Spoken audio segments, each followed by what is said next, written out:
The thoughts, opinions, and general overall shade thrown on High at 9 News are those of the individual speakers and not those of High at 9 News, its audience, or its advertisers. The statements made do not constitute medical, legal, or financial advice, and for advice tailored to your specific situation, please consult with a licensed professional. Welcome to the High at 9 News.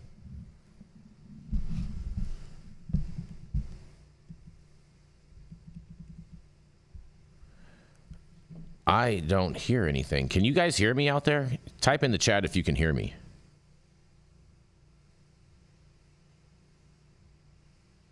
They can't hear me. Okay, all right. Well.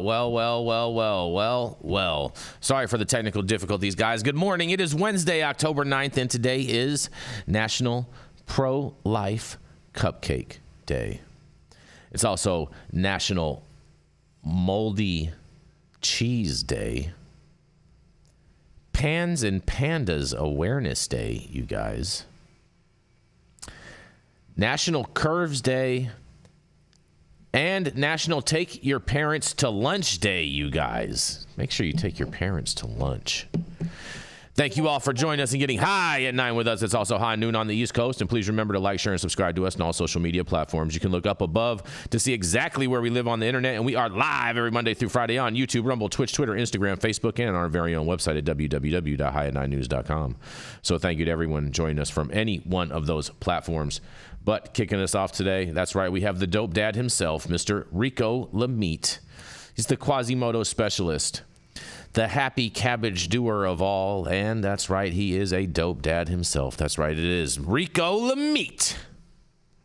You get no applause today, Rico. We're virtually driving today.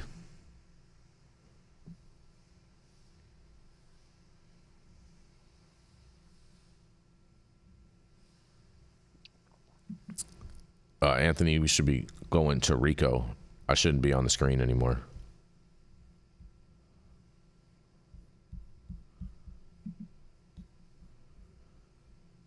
And we can't hear anybody. There we go. There's Discord. Okay, I see everybody. There we go. I see everybody. But I don't hear them. I do not hear them.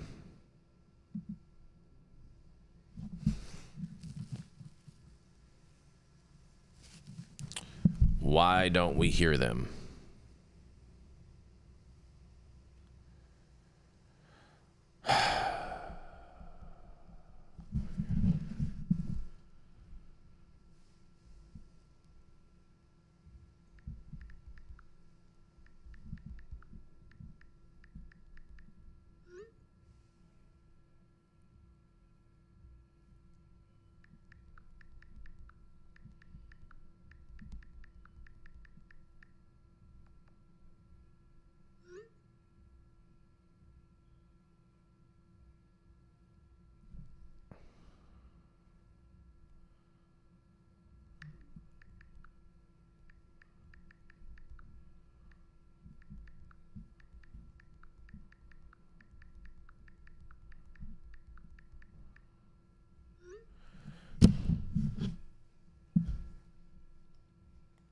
Rico, hold on.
I can't hear any of these guys.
Here, I'm gonna try something. See if I don't think this is gonna fucking work good though, you guys. I'm fucking nervous to do this, but maybe this will work.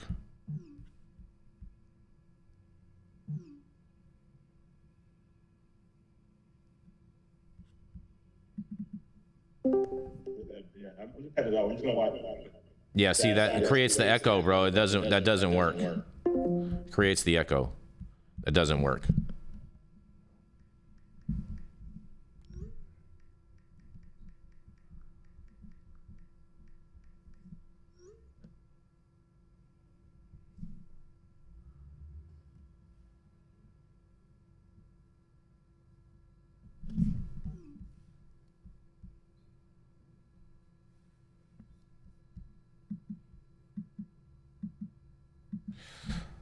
Well, fuck.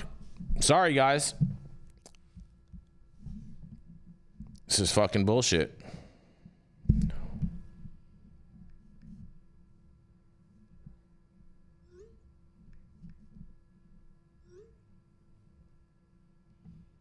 This is totally not acceptable, Anthony. This is fucking crazy that this is fucking going on.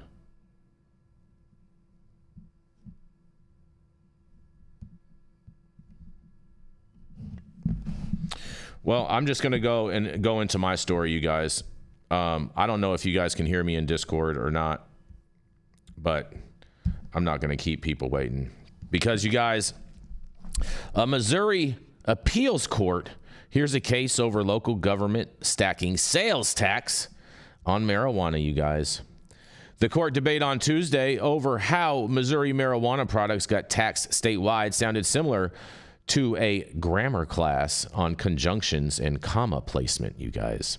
The constitutional amendment voters approved back in 2022 legalizing adult use marijuana allowed local governments to impose additional sales tax on the products. And the big question before the 3-judge panel of the Missouri Court of Appeals Eastern District on Tuesday was, what did voters intend by, in quotes, local government, you guys?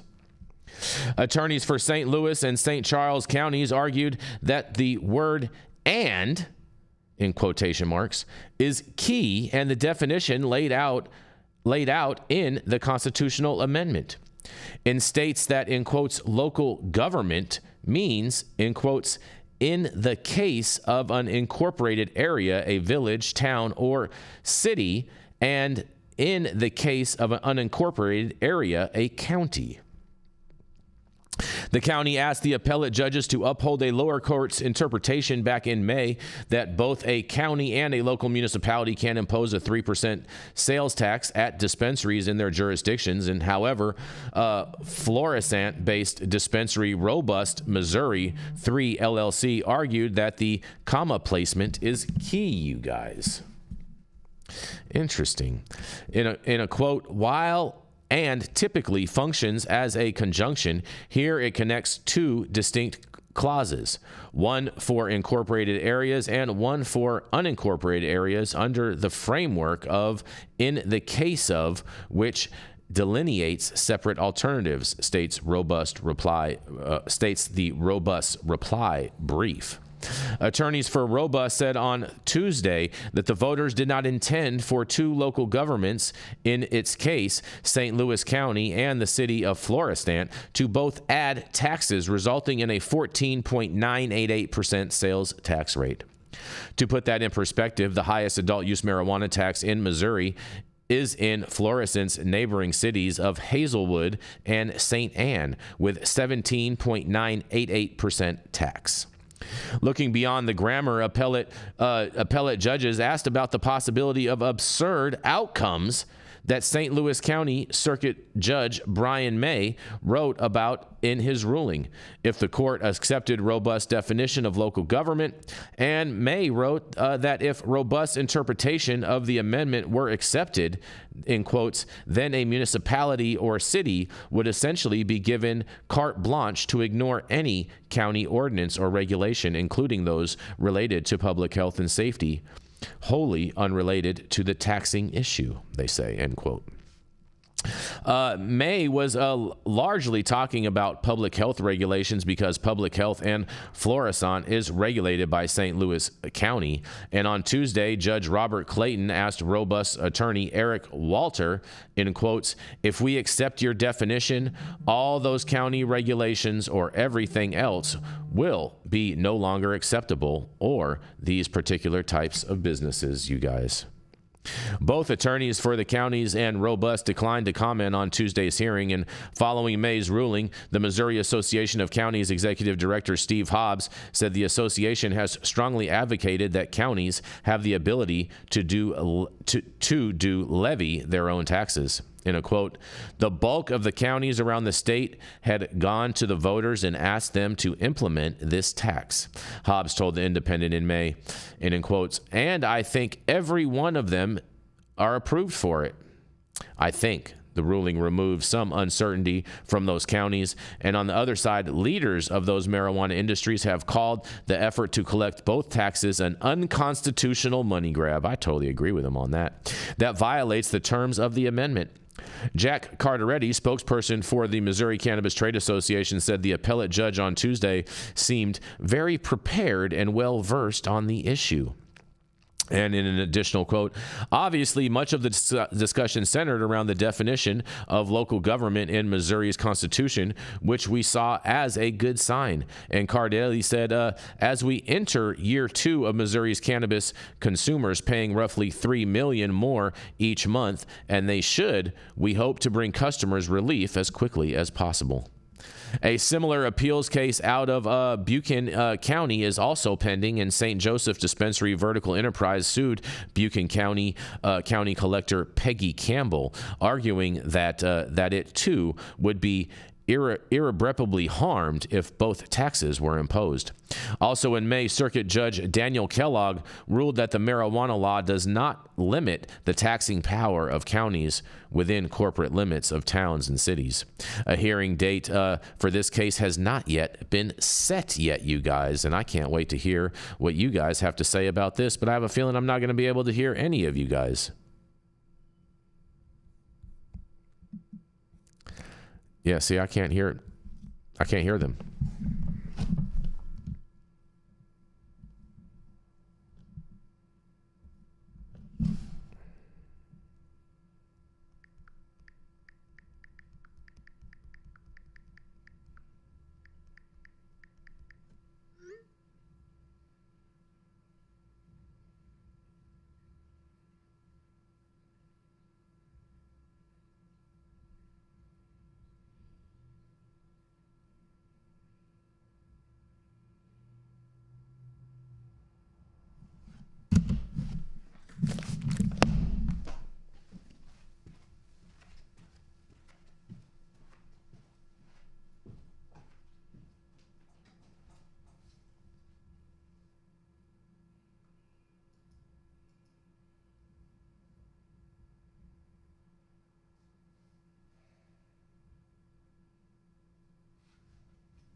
Oh, yeah. Okay, here I am. I'm back. Yeah. Yee! All right, can you guys hear them now? Oh, no, I got some excellent strains at Meadowlands because I ran into all these growers. So Happy Day Farms, like, you know, Casey O'Neill had some incredible strains. And then the dudes at the Bohemian Chemist. Oh, they can hear. You guys can hear us? Yeah, sorry. Yep, I got something. Yeah.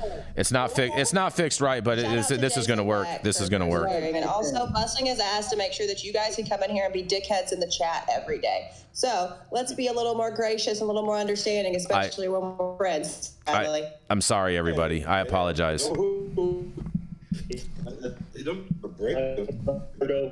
I'm defending Jason. I'm talking shit. You missed it. Anthony, stop fucking with shit. Stop fucking with shit. We're just gonna leave it alone as it is. Stop fucking with shit. Basically, what we're all saying that you were all following Dale's lead, and Dale said that nothing ever goes wrong with local government. They always get everything right on time, right, Jason? Local government fucks everything up. I'm glad you're back, Jason. It's good to hear your voice, buddy. I'm glad you guys can hear me now. Could always you couldn't hear. Is everybody in that echo too? It's a beautiful thing, Jason. It's 9:24 a.m., which is usually when we finish the first story anyway, so we're right on track, bud. Yep, there we go. Well, we're going to go into the dope dad himself, Rico Lamitte. Go for it, Rico. Take it away. All right, Jason, thank you. Thank you for your hard work back there. Anthony doing the damn thing, figuring things out. We can just roll with the punches like we always do. And speaking of rolling with the punches, you're going to have to roll with a little gaslighting, Jason, because this one's for you. I love gaslighting. My question for everybody out there is, has Maryland quietly become America's most universally successful adult use market? Obviously, they've got just over a year in the book, and it's too early to confidently say one more together. But the rest of the weed world, including us here at I-9 News, have been focused on proper promises and failures of California, the predictable yet inevitable missteps of New York, and the manufactured angst towards legalization in nearly every damn red state you can think of. Behind the leadership of Governor Westmore, Maryland cannabis has been putting up numbers, y'all. This July, exactly 1 year running Maryland adult use into law. Moore's office boasted over $1.1 billion in sales, with racking up $700 million, and medical pulling in $400, respectively. A stark contrast to New York, Maryland's neighbor to the north, with more than 3 times Maryland's population. They just announced last week that they reached $654 million in nearly 2 years of operating. So what's the difference? I say it's Governor Moore and his leadership. Governor Moore also announced that at the onset of the Old Line States programming, that is actually their nickname, that they would be built, their cannabis, adult use cannabis programming would be built upon a DEI focused framework, Jason, and it's been working.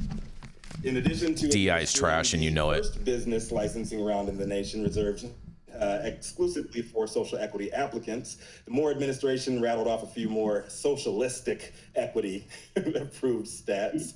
No boy. Sure to make Jason Beck's blood boil, a deep hue of red.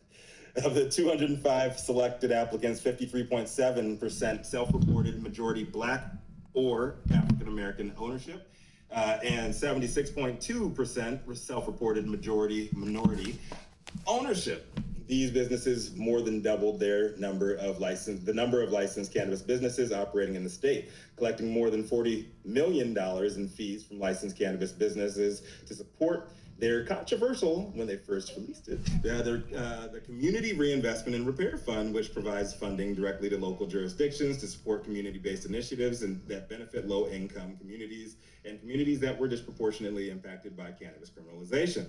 In partnership with Maryland Department of Labor, establishing a first-in-the-nation cannabis workforce development program, which will prioritize and has prioritized training for individuals with a history of cannabis-related offenses. And for Maryland Cannabis's next act, it's looking to take things a step further with reparations. Oh yeah, can we get a round of applause for reparations? I don't even know. Reparations. You're not getting no applause today for nothing. My 40 acres and my mule dog. No applause for nothing. You're on the NC list. We'll decide on November 5th whether to establish a fund, a city fund, to compensate communities disproportionately impacted by arrests and prosecutions under Maryland's former anti-cannabis laws. The fund, financed by state taxes on recreational marijuana, would be created through a ballot initiative known as Question G. Never question the G's, especially the OGs. But Baltimore is expected to receive the largest share of the state money due to its high percentage of cannabis-related prosecutions. And the fund is part of Maryland's broader Community Repair and Reinvestment Fund, the second flex I listed earlier, for those who have forgotten, supported by a 9% tax on recreational marijuana sales. Local legislation is already passed to establish an independent commission to oversee the distribution of the in-form However, concerns have been raised about the city's responsibility once state funding ends in 2033. That's 10 years from now. Fuck that. Just go forward and despite the opposition, officials expect the amendment to pass, ensuring funds are directed to communities most affected by the war on drugs. And now that anybody who watches the show has heard my public comments anywhere or knows me personally knows that I'm more in favor of reparations than social equity any day, every day. And I do believe social equity has taken our eye off the ball as communities of color. And it's good to see this is going down. But in Maryland's case, the state's competent leadership so far has produced what looks like the start of a very successful marketplace built upon affirmative action and DEI principles. Go figure. Basically what social equity was supposed to be about in the beginning. But nobody can talk about race in this nation where it becomes racist, right? And lo and behold, equity is about to fund the state's first round of reparations in Baltimore. This is Stringer Bell's worst nightmare come true. Mm-hmm. Shout out to the Wire fans. Y'all know what I'm talking about. What do you guys think out there? Will Maryland's adult use market be able to keep its win streak alive? Will Baltimore reparations program become a successful model for others to emulate in our country? I'm Rico Lamitte, the dopest dad on the street for High 9 News. Let's talk about it, y'all. Now that everybody. And will Omar come a calling? Yeah. Do it. Buddy Colvin would be proud. I mean, listen, I don't think that it should be on the cannabis industry to provide reparations. I don't think that these things are mutually exclusive. They don't have enough money for that. Something that our country needs to look into and needs to address seriously, and I completely agree with you. Yes, and Rico, I feel like social equity is a different set of reparations. That's for people that have been wronged by the prohibition of cannabis. So I think that this nation has a long laundry list of things they have fucked all the way up, and they need to make amends for. And I don't think that those things should be mutually exclusive. But that's just my opinion. And yay, Maryland. Yeah, and to that point, Jenny, I think it's interesting that, that our government historically is the reason for the need for these reparations, right? It's their policy, but apparently the only way it can be funded is by tax that consumers are at the end of the day paying. I think we need to have a serious look at that and potentially figure out how to address that issue so that if we're paying reparations, which we should, it's the government doing it, not leveraging or levying an extra tax on a consumable product. I agree with you. Yeah, I think there's all these crazy sumptuary laws that apply to cannabis, and it's even more burdensome than the sumptuary laws that apply to alcohol, which is not a medicinal substance. Cannabis at least is good for your health. It's anti-aging. There's so many things about cannabis that are positive. And the way society has been regulating cannabis is like this indulgence rather than a necessity that's good for humans, but it's treated as an indulgence that's bad and that's got to get taxed to minimize consumption the same way that tobacco and alcohol are treated is very misguided. I do love the concept of reparations, and if they got to start somewhere and there's no other source of funding, then maybe the cannabis industry, if they're doing the program right, and it sounds from what Rico's saying that like they are doing it better than anybody else in the United States, I think that is a valid source of funding. But I would like to see other sources of funding for reparations, and we should also expand reparations to Native Americans. There's horrible genocide against Native Americans in the United States, and I definitely think that we need to provide reparations to Native Americans and African Americans. Agreed. I think you made some excellent points, like both y'all, and I'm just happy to see this shit going down, man. Like the way it happens, like Westmore came in there talking his shit and saying that it needs to be about social justice. This needs to be about communities of color. This needs to be focused, and this entire program needs to be built around what every other state has been failing at, and it worked so far. Westmore came in and started correcting wrongs instead of trying to build something to be a huge revenue generator, right? His first initial focus wasn't on tax money. It was reversing some of these convictions that should have never happened in the first fucking place, right? So I think that I just love a good Westmore story. Let's keep it going. Westmore is a G, man. I love Westmore. Like Democrat, no, I'm not a big fan of the Democrats. Yeah. Oh, yes, you are, Rico. Let's be honest with each other. We're friends. We don't got to lie on Wednesday morning. Besides AOC that I'm a big fan of, you will not find one. You're a big fan of AOC? We're going to have to talk about this off air. Get some AOC. Oh, God. Is it because she's not? Come on, dude. Jasmine Crockett. You're like the women who voted for JFK. I'm with you on that, Omar. Who's that, Omar? Jasmine Crockett. I fucks with Jasmine Crockett. I like the way that she snaps on fools. Oh, yeah. Nancy Mace. Yeah, that's about it. Nancy Mace. Nancy Mace is my girl. I don't like Republican out of South Carolina. The reason why I don't like Nancy Mace is because you're a hater. She just like because you're a hater. That's all. People on some bullshit when people are talking about serious situations. We like Jason Beck. I'm all for the gaslighting and shit, just to get people pissed off in situations where it doesn't matter. But when you are actively doing some racist shit that your own party is telling Trump to stop doing, and you're just doing. I was a big fan of Nancy. Oh, you're upset she mispronounced your name. I got you. All right, keep it pushing, pimping. It's not that she mispronounced it. Is she did it on purpose and corrected herself and said it wrong. Like that's bullshit. That's absolutely. It's intentional. That's bullshit. Yeah. Rico, you're just a hater. So that's not my favorite part. That's unnecessary. And I wish people would quit doing shit like that because it distracts from the fact that she is a terrible fucking candidate. Let's talk about policy and what she chooses to do as opposed to all the ways we can pick on her for things that do not matter. Agreed. Well, you can't separate policy from the character of the candidate because they're the ones who execute the policy. So if you have a shitty candidate with horrible character, like, dear leader, then whatever the policy is not going to be executed. He's just going to leave it up to his underlings who are all these sycophants. I actually agree with you, and I think that's why North Carolina's looking at $750 per household because Kamala was too busy on Call Her Daddy talking about sex, which is cool. I'm not yucking anybody's yum, but when there are American people dying and towns are being washed off the face of the earth, hold on. We're gonna fact check because that is actually not. We can totally fact check this one on that podcast. I'm all about this. North Carolina and perform her job and rescheduled her appearance on Call Her Daddy, and then went and did that. That is absolutely half a lap. All right, send me the article and I'll review it. I will. Better not be from CNN. Yeah, if you want to, you think I watch CNN? MSNBC. Can you guys hear me? MSNBC or Al Jazeera America. Jenny, Rico, any of you? Is more reputable than either of those two other. I knew it. It's an Al Jazeera. Garbage rags. Send me some I don't news, actually know what it is. I'll send you something. You know I love you, Sohum. All right. Well, I know. But I'm going to call you on that because what you said is not true. Okay, well then prove me wrong. I'm happy to be proven wrong. I would love to be proven wrong because I think if she really truly did do that, then that's a horrendous fucking thing to do. My family's there. My friends are there. I couldn't talk to them for a week. They had no radio service. I didn't know if they were dead or alive. So it's a little touchy.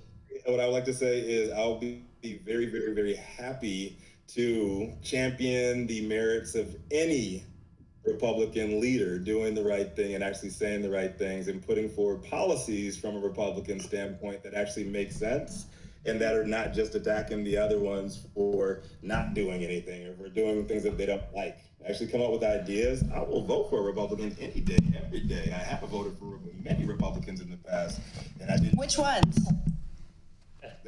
That's my personal story. No, come on. Not you going in the ballot box, closing your little thing and looking behind you to make sure nobody sees what you're checking. All right. If anybody wants to leak my voting record here in California, you will see I'm not the person you think that I am, and I do not support the people you think that I support. And I have no problem writing in people every single election. Quit voting for Kanye West, please. Write me in. I would just like to see Jenny Beth Dills one vote. You could have done that for yourself. I was voting for Trump though. I know everybody shakes their head, but y'all still love me. Well, yes. Yes, but no. One of the cylinders isn't firing. What's going on there? It's like our dear leader tapped out again. Are we moving to the next story? Where were we at, man? Rico, can you hear me? Can everyone still hear us? Or we just... Can you hear me, Rico? I'm going to introduce the next person. So I guess, Omar, are you ready? Sure, I'm ready for mine. All right, fresh from Meadowlands, Mr. Omar Figueroa. Thank you, Beth. Happy hump day, everyone. My story is from WSB Channel 2 in Hotlanta, Georgia. The headline is, Lost and Found. Georgia deputies find drugs during storm cleanup. Offered to let owner come get them. A Georgia sheriff's office found some drugs, and now they just want to help them get back to the rightful owner. The Washington County Sheriff's Office says they were patrolling during storm response last week when they found a large amount of drugs in a clearing. They say the drugs were found near the Washington State Prison. Investigators large amounts of marijuana, prescription medication, THC-infused candy, and more. But they say if the drugs are yours, you're welcome to come to the sheriff's office and claim them in a tongue-in-cheek post on social media. They haven't commented on if there are any suspects connected to the drugs or how they got there. The headline is Lost and Found. Georgia deputies find drugs during storm cleanup, offered to let the owner come and get them. So I looked up the Facebook post, and here's the exact language. For immediate release, lost and found property, date October 7th, 2024. While in Davisboro last week during storm response, deputies located these items in a clearing off Highway 231 near Washington State Prison. If you would like to claim ownership of these packages, please come see us at 733 Cowlin Road, Sandersville, Georgia. Sheriff Cochran. I looked up the address, and it's the headquarters of the Washington County Sheriff's Office. The message ought to say, bring your toothbrush, because whoever shows up to claim ownership of contraband is getting a one-way ticket to the Graybar Motel. This is Omar Figueroa, lawyer, publisher, and Ganjier instructor, reporting from Sonoma County, California, the traditional territory of the Pomo, Miwok, and Wapo nations, for high at 9, high noon Eastern. All right. I mean, I'm not claiming shit in Georgia because Georgia County jails are terrible. Well, the funniest part about this is, let's be real, how do drugs usually get into a prison? It more than likely was a correctional officer that dropped that there. No. They found it doing storm. That is not how that happens. Stop It's a it. correctional officer that brought that over there trying to. No way. That was a homie of an inmate. Sorry, they said they found it at the jail. No, they found it near the prison. So maybe In a field somewhere. in a clearing. So washed there somewhere. Yeah, or maybe somebody was trying to smuggle the drugs into the prison, and then the storm happened. Who knows? There's so many interesting. Maybe somebody guys- brought the coolest cop ever who was like, you know what, you're real cool. We're gonna go book you in for something lesser. Let's just go ahead and toss this on the way. You know what I mean? Like, all right, wink, Well, wink. this was in county jail. First of all, you guys are crazy. These are people that have already been sentenced. You guys are all crazy, okay? I'm gonna tell This you. could have been what's known as a dead drop, where somebody dropped all this stuff, and then somebody was gonna come fetch it later. That sounds and then about it right. got intercepted. But normally a dead drop, you hide it. You don't just leave it in a clearing like an idiot. Somebody's baby mama's in trouble. It was an officer got called in on an emergency, and he was like, oh shit, or he was pulling up and they were searching cars or something, and he was just like, oh, I gotta dump this shit out somewhere. That's right. First of all, so this is in like a po-dunk area of Georgia, and anybody that goes to claim this probably deserves to get arrested, okay? Because that's how stupid you would have to be in order to go and claim illegal drugs from a sheriff's department. But Wait, are you sure? 100%. Like a good idea. But I am gonna say that. Hold on a second, Jenny. Hold on. Stop yelling at me. No, well then let me finish what the fuck I'm saying. But the fact that the sheriff's department is putting out this post when there is such tragedy that is facing their communities, they need to be focused on helping people relieve their situations, helping making sure people have running water, power, electricity, all of these other different basic necessities. This should not be the focus at all, and it's totally fucking ridiculous. Georgia's got power and everything. They got it restored pretty quickly. It's clearly a joke, which to your point. It's not a joke, bro. It's not a joke. They're fishing, bro. They're fishing for stupid people. They're being dickheads, Jason, and they're definitely. It's like the guy who's like, "Hey, while you were running from us, we got your cell phone." They're taking selfies on it. They're like, "Come get it." It's like an old school 80s episodes of Cops when they're like, "Hey, by the way, you just won a TV. We're gonna come over to your house. What's your address?" Yeah, it's they're clowning on people, which is fucking hilarious. They're like, "Thanks for dropping your drugs at the prison, jackass. If you want them, come get them." Like, I think, like, if I will never be a cop, but this is probably humorous to them, right? It's like, you know. I mean, not to gaslight you any further, Jason, but Jason just needed to yell. Just let him get it. The term podunk is racist towards Native Americans. Is actually Stop your ridiculous gaslighting, Rico. Because you know what the thing about it is over there in this part of Georgia, they have to pipe in the sunshine. It's actually used by English settlers. They have to pipe in the sunshine over there, Rico. What do you say about that? You gonna support the plumbers local union now? It is. Get mad, baby. And shout out to Chris Brady for sending over this article. We appreciate that, Chris. Thank you very much. Absolutely. Keep it rolling now, Jason. Yeah, we're just gonna keep on rolling. We're not doing any commercials, any of that shit today. We're just gonna roll through the correspondence. So go for it, Rico. Absolutely. Up next is the man. It is the man who revolutionized beating science, and he knows how to make you and all of your friends too.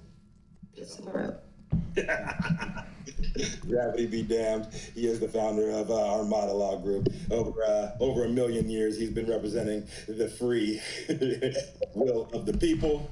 And he did a little bit of time for his cannabis crime, and he came back out firing on all cylinders. And here to break us off with a little T.O. Loco love, y'all know who it is, Uncle Dale Schafer. Yeah. Good morning, everybody. I can tell you from experience that cell phones in prison don't smell like somebody's.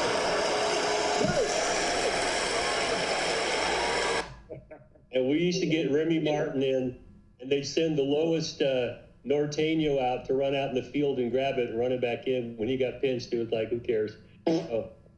Is that my story today comes out of Marijuana Moment, and it's written by Kyle Yeager, and the headline is J.D. Vance says bags of marijuana and candy laced with THC and fentanyl are coming across the border, blaming Biden-Harris immigration policy.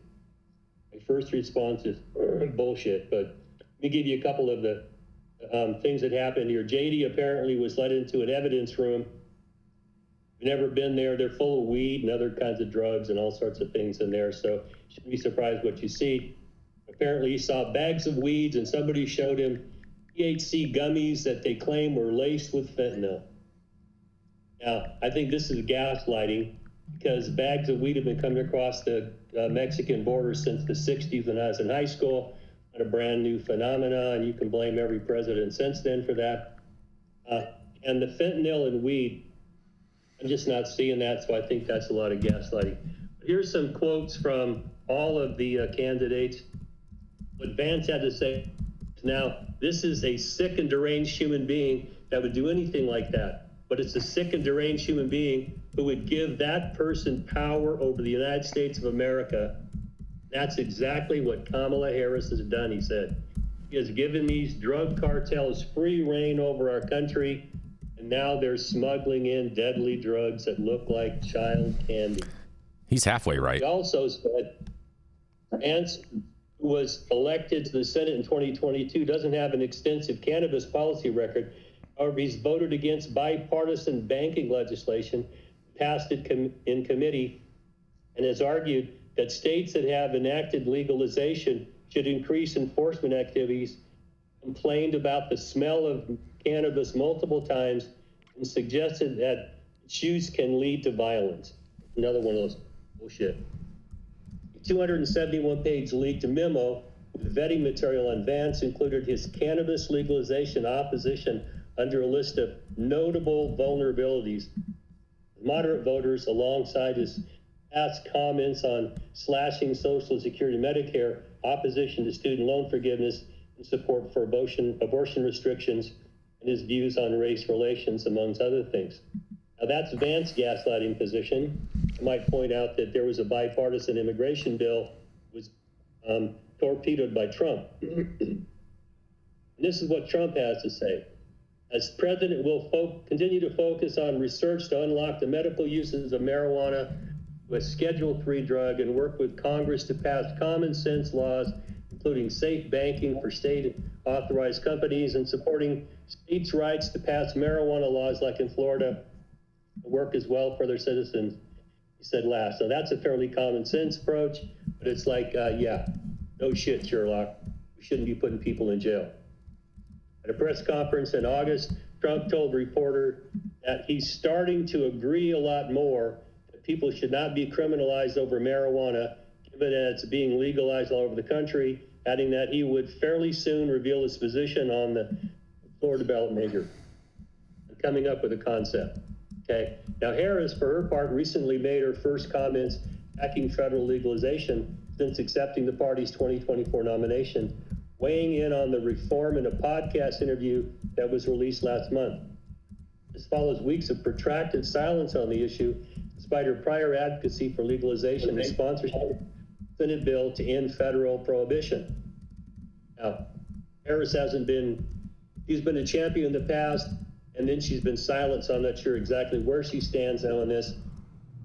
And Minnesota Governor Tim Walz, Harris running mate, that he thinks marijuana legalization is an issue that should be left to individual states, adding that electing more Democrats to Congress would also make it easier to pass federal reform like cannabis banking protections. I might just point out that asking the high school coach a question about biochemistry, you're going to get well, we should all work together on this. Yeah. So my point here is that we've got wishy-washy answers from all the candidates. Some of them are just absolute horseshit. What I would like to see is a clear policy on what you intend to do and clearly state how you intend to do it. Because just pushing for change the schedule, I think, is nonsense.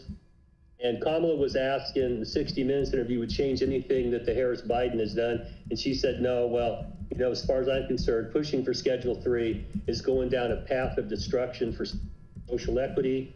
You're never going to be able to smoke weed under the CSA. It's not going to happen. What I would like to see is clear, concise statements from these candidates of what they intend to do with cannabis policy and enact it. Because the rest of it, as I told you before, is like promising to put Coca-Cola in the drinking fountain. It's a bunch of crap. I'm going to throw it back to you. What do you all think about this? I think to take it back to the beginning, did J.D. Vance eat one of those gummies when he went into that evidence room? Because honestly, what the fuck is he talking about? Fentanyl gummies? Yeah, I think it's ignorant. I think it's ignorant that he chose to believe in, maybe he got gassed up by... He got gaslighted. ...that evidence room, but to not do the research and to be able to just perpetuate... That's part of the problem with this industry is one idiot says something and then 6 idiots heard it on Clubhouse or wherever the fuck, Benzinga stage. Or Benzinga maybe, huh? I don't know what the fuck they're talking about Yeah. And it perpetuated it and perpetuated it and perpetuated it. And this is how we spread this misinformation. So yes, I disagree with J.D. Vance. I think he probably should have kept his mouth shut on this one because he sounds a little dumb. Mm-hmm. And nobody's going to bring coke to Newcastle. That marijuana in the evidence room, it's not going to be Mexican weed. It cannot compete with all the illegal, trap weed in the United States. There's no way that's imported. It's just not profitable to import cannabis because cannabis is so bulky compared to other controlled substances. That's actually not true, Omar. A lot of the times what they will do is give the mules the weed, and that will be a form of payment for them once they cross the border. Yeah, but you can't pack like 300 pounds of weed on your body and walk it across. It's just not happening. Yeah, but they can pack 50 or 100 and walk it across, and you get two or three other guys to do the same thing. It's not going to be something that's commercially valuable in the United States. Yeah, but see, the thing is that we deal with a mids market, and so a majority of Americans smoke that type of trash. I mean, if you are of a certain body stature, maybe by the time you get it over here, it'll be pressed. Plus, it's a good workout. That's how it turns into that brickweed. Oh, yeah. Boy. Give me the scissors. I'm trying to roll this right. Solvent free. Yeah, I'm just thinking like a lot of the weed, if he did an inventory, it would have been 90% American weed, very little of it, because there is no market for shitty imported brick weed, except at the very low end. It's not mids. There's a market in Chicago for that stuff. All these substances are in fact smuggled over the border, right? Not so much weed, but we know fentanyl smuggled over the border. We know other drugs smuggled over the border, right? So, like, yes, were all those things probably in the evidence room that have been smuggled over? Absolutely. But did they come over combined? That's the fear mongering, and that's the issue that I'm telling you what, To be clear, it's not new. There's been smuggling happening over those borders for a very, very long time of every substance. It's a numbers game for them. If we increase our enforcement on the border, and instead of looking at out of every 10 cars, we look at one of every 5 cars, it doesn't matter. They're just going to send more mules through. They account for the fact that a certain percentage of their packages will get pinched, and it does not matter what our policy is or who is in power. This is just a very bullshit argument to pander to. Especially when they have tunnels, huh, Sohum? Exactly. I mean, El Chapo spent millions of dollars hiring architects to build tunnels under the border that are architecturally sound. This has none of this has to do with a single administration or any particular enforcement action. Oh, it definitely has to do with this administration because they are enabling them. I mean, and we're talking about what we want politicians to say or not to say. But I don't want them to say shit. I want them to do something. I'm so sick of the pandering and sick of hearing this. I challenge. We're going to vote for who we're voting for. Like, I don't think anybody's going to swing someone's entire life on a marijuana decision right now, and they're not going to do anything about it. So just shut the fuck up. I challenge the future vice president. Policy is in Congress's hands, and they have been asleep at the switch for decades. I challenge. Ronald Reagan would shit himself to see what Congress is doing right now with immigration policy, and they keep blaming the executive, and the executive can do very little about policy on the border. This is a congressional problem, and they don't want to touch it. I challenge. It's an issue you can beat the person over the head with, but it doesn't fix anything. I challenge the future vice president to produce a COA that is showing that there is fentanyl-laced edibles, because other than that, this is total bullshit, and he's being gaslit. What is Jason, you're missing your chance to sing your new favorite song. Which one? Which one is that? Borders are. Oh, yeah. Oh, that's right. Borders are. That's what you are. Yes, that's such a good song. You don't just rattle them off the head like that, Jenny. So you don't really mean the shit that you're saying, the shit that you're kicking. You're not gonna forget. Hold on a second. Let me see if I can find it. You guys. It's just so good. It's just so good, you guys. JD. We're running way behind today, you guys. Yeah. JD Vance, Kamala Harris, Tim Walz is pretty much the only one that I think of that has some modicum of hope for bringing people to believing what he says. I do like the fact that he has admitted to misspeaking certain things in the past. I think that's a huge step ahead of absolutely everybody else in the race. So big ups to Tim Walz on that. I think we need more of that, people admitting that, yo, I fucked up. Yo, I said this, I shouldn't have said that. It would be nice, but I ain't holding my breath. Nope. We should keep this rolling before Jason finds his song.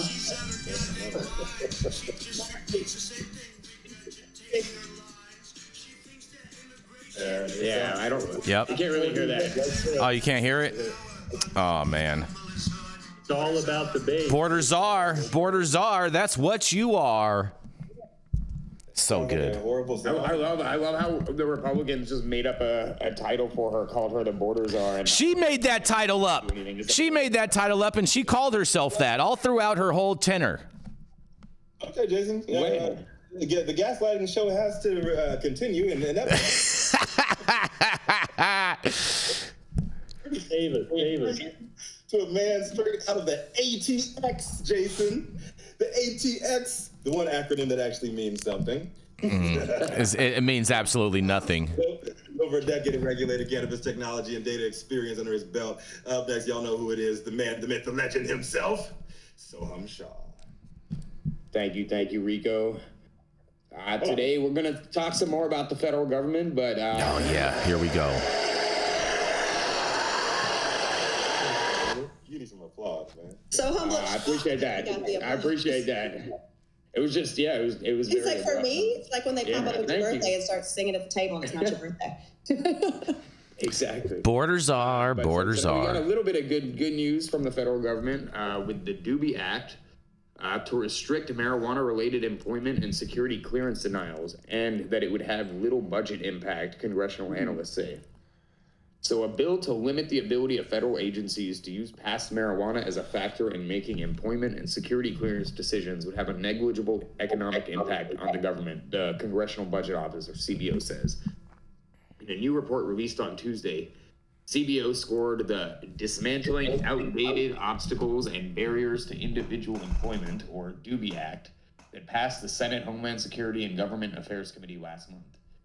Analysts determined that the legislation would not have any significant impact on direct spending or add to the deficit if enacted, in large part because the White House Office of Personal Management, or OPM, and the Office of the Director of National Intelligence, DNI, have already issued guidance to all federal agencies stating that past marijuana use should not automatically disqualify an applicant from federal employment or from receiving a security clearance.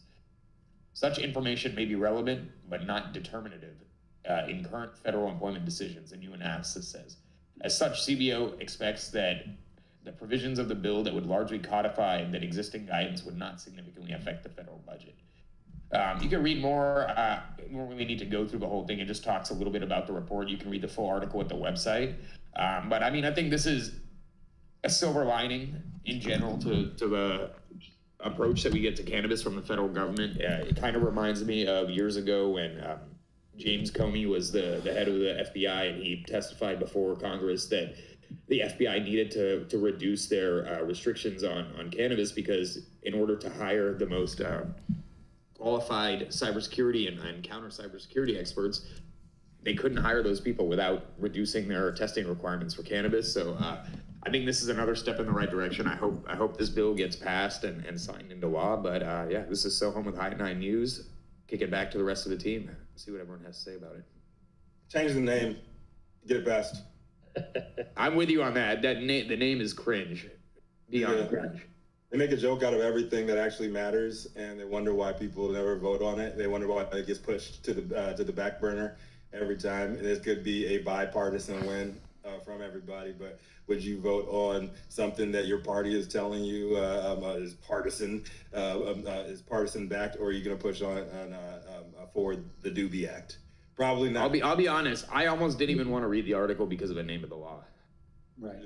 Yeah, I'm all for what's inside of the law, and I'm sure like a ton of people are, but there are how many people that actually lawmakers in our Congress who are old as fuck, prohibitionists, and they see Doobie, and they're going to be turned off by it. That's right. I think the issue is that all the creative talent does use cannabis, and if you want highly creative people who are innovators, then you're gonna have to accept that cannabis is their drug of choice. And so I think what we have with this unfortunately named legislation is that it's going to get zero traction because it's a joke.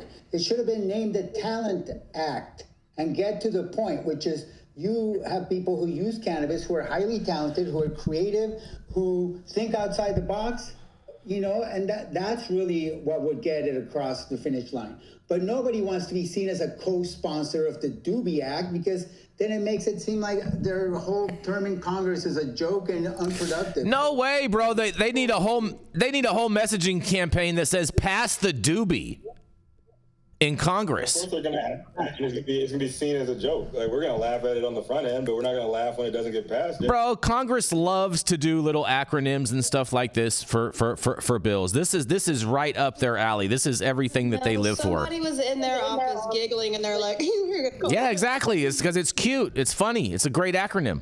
Yeah, but that should be offensive to you because it's not offensive to me because I understand how Washington works. Industry. We are a joke to them, which is why I want y'all to quit picking who you're going to vote based on cannabis, because we are a joke to them and they don't give a fuck. But they know that we're the little goldfish in the bowl. They're going to follow the sparkly fucking object. So stop being exactly what they expect us to be, which is fucking a joke. Borders are. We still carry a burden of not being trustworthy. You can drink all the bourbon you want, but if you smoke a joint, you can't get a security clearance. Mm-hmm. We are not depleted uranium. People who smoke weed are honest, moral, ethical people. Let's get beyond that and talk. I mean, if you're a piece of shit, I don't care whether you smoke weed or drink or not, you're a piece of shit. You shouldn't be allowed in certain positions in our government. And the Army's figuring this out too. You can't staff our military unless you take away some of these ridiculous standards like, oh, you could never have smoked weed in the past. Just stop it. Why does that make you a bad human being? It's because we have this prohibitionist mentality inside the government. Mama said it was bad, therefore it's got to be bad. We'll make a joke out of it until, now they legalize it. Now what the hell are you going to do? That's where we need to get to. Let's be clear about one thing too. The government and these federal agencies are not pushing to reduce the testing requirements for cannabis because they've suddenly come to some epiphany that cannabis users are in fact moral and intelligent people. They're doing it because it's becoming damn near impossible for them to recruit qualified candidates because everybody at some point in college or in high school or after that consumed cannabis. So this is their arm getting twisted into being a position where they're not going to be able to staff their agencies. They're not going to be able to have enough people that have security clearance unless they change their requirements. But I would say that in general, cannabis users tend to be extremely loyal. As a lawyer, I did not represent snitches. And that's why I became a cannabis lawyer, because cannabis people didn't snitch. Meth people, coke people, they would roll over in a second.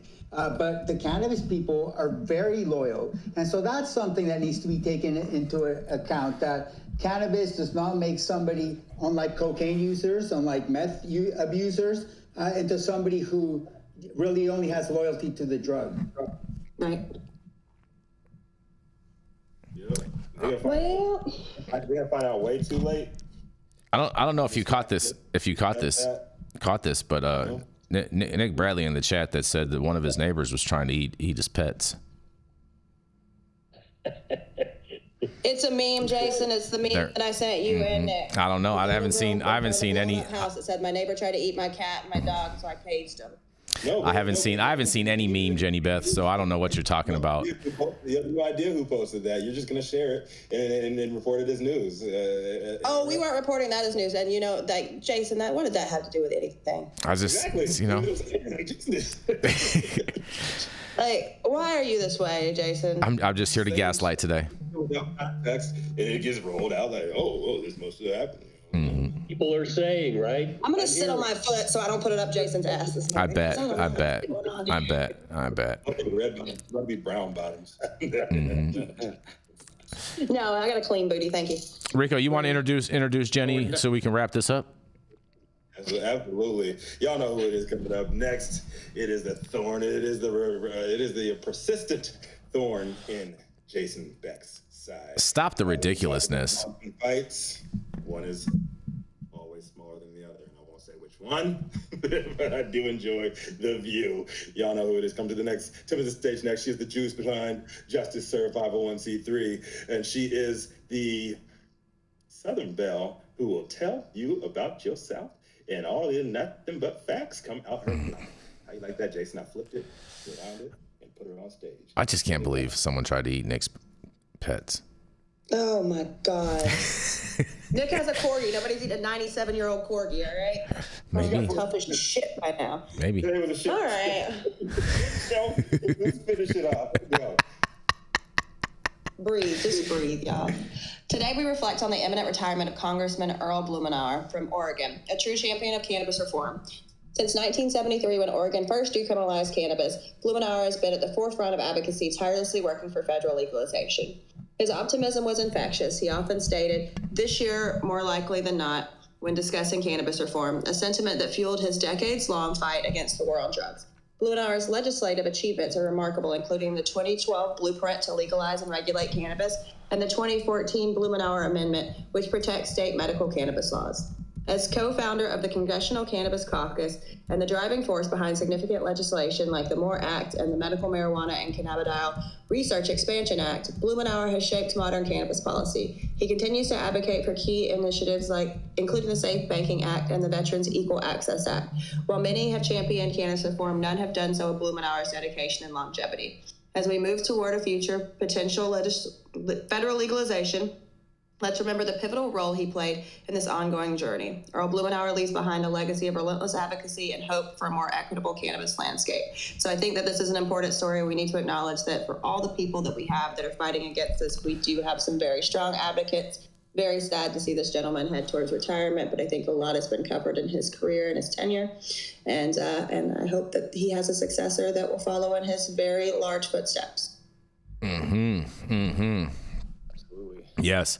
Much love and respect to Congressman Earl Blumenauer. He's been a great friend over the years, true champion when it comes to cannabis policy reform. And I am sad to see that he is going to retiring from Congress, especially the fact that we have not descheduled cannabis, but because he is one of our champions for descheduling in Congress. And want to send much love to him, his staff, everybody out there on the Hill. Absolutely. And, after his career and what he's put into fighting the war on drugs, it is a well-deserved retirement for him. He's always been a champion. And I definitely want to echo what Jenny said, and hopefully his successor is somebody that shares his passion for ending the war on drugs and descheduling cannabis. Well, judging by his district, I'm sure he will, because he's out of Portland, Oregon. I think that would be a prerequisite just to be nominated in his district for that seat. Probably. Just saying.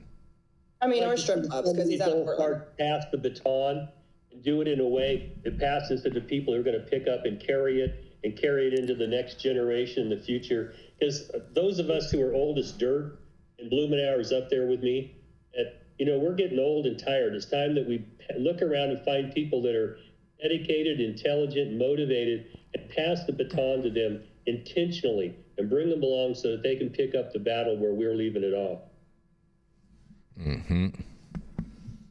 Yeah, shout out Congressman Blumenauer, the staff, Laura, everybody over there in his office.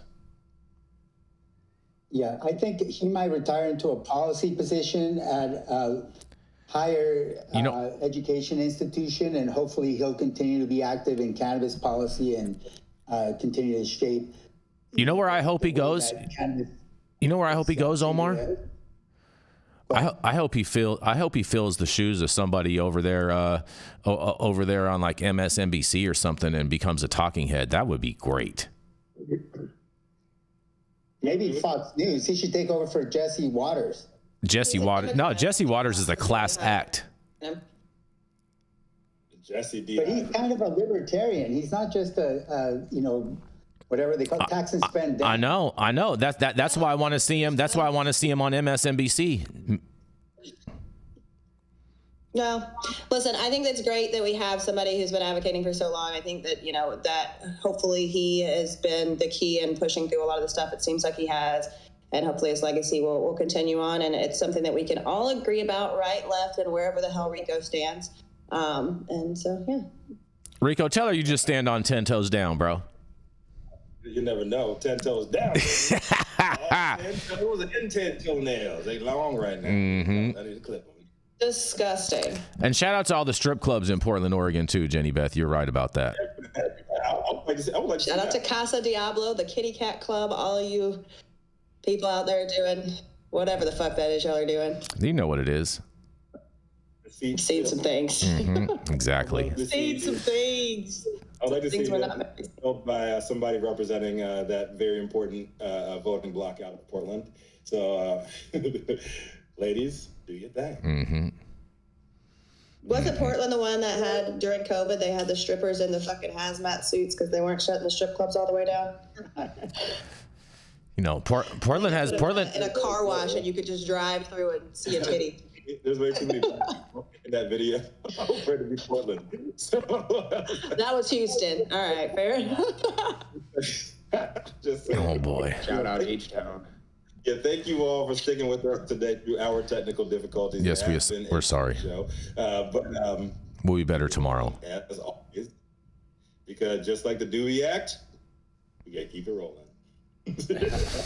But it wasn't another great episode of I Had 9 News for what you heard. And you can catch us live weekdays at 9 a.m. Pacific, high noon on the East Coast. Big shout out to our super fans showing love, getting their comments posted live on the big screen, live audience and online supporters. Catch us across all media platforms. Tune in each day to the Headlines of Chaos, also known as the developing cannabis industry. To our vetted correspondent team, tuning in from all over, bringing us much needed variety of perspective and your respective opinions to the table, be they right, left, or somewhere you have no idea what we're talking about or what angle we're coming from, like myself. Our production team, our media partners, all the sponsors keeping the lights on, and our AV struggles usually to a minimum. As always, Cannabis Sativa L, the reason why the High 9 News team shows up to read these headlines every single day. Thank you, too. It has been Wednesday, October 9th, 2024. The show is over. You've all been blessed with the top industry headlines. Hope it's enough for you to put in your pipe and smoke at least until tomorrow. My name is Rico Lamitte, the dopest dad on the street for High 9 News, Cannabis industry #1 daily news show. I'm going to pop things right back out to my man, Omar Figueroa. What you got for us? You got a super chat. Yep. Hold on. We get the C word. The C word says doobie. Yes. Yes. So I think I want to wrap this up by reminding everybody that you can use a magnifying glass to ignite your cannabis if it's sunny outside. And solar ignition is a fantastic ITAL ultra pure way to enjoy your fine cannabis. And I recommend you give it a try today. Or deal with an anthill. Gaslighting. You know it. You've done it as a kid. That's right. We love some gaslighting, and thank you, Anthony, for driving today. We know it's been a rough, difficult one today, but thank you for your efforts. We do appreciate that very much. And now we just play the closing video and end the stream, bro. Yeah. I don't know how it hasn't happened yet. Jason, can you dance until we're off? No, I'm not dancing.